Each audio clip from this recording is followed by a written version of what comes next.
So a couple of weeks ago, I posted a quick video just as a walk around of the table that I made.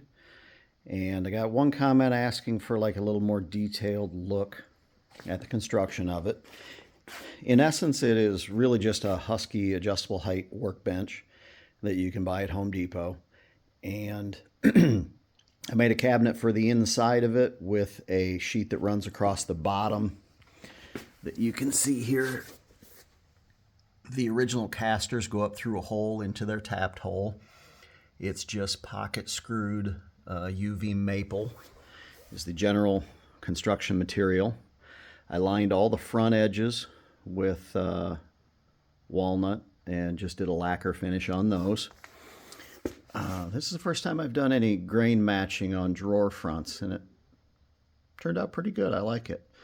The drawer slides are soft close, but relatively cheap from Amazon. I didn't quite have enough walnut to do all of the edges, and I wasn't originally planning on doing them, so I didn't really leave the right amount of space to make them fit flush. Since it is just shop furniture, I don't know that I will do the rest of them, but it would look better. What I built it for is to be an auxiliary table for the table saw and assembly table, so that I can have all my measuring materials and a place to put my table saw sled and whatnot underneath, and arbor wrenches and things like that. It's nice to have a place to stick all your fasteners. So that's really all there is to it. It's a fairly simple build, and you could do it with as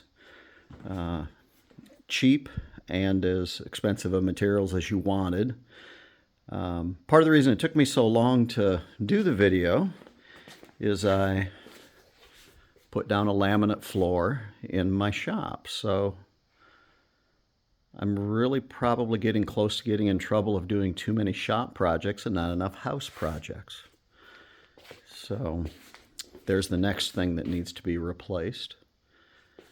And these chairs, though comfortable and a great place to have an adult beverage, not the prettiest. And that's kind of all there is for tonight, guys. Thanks. Bye.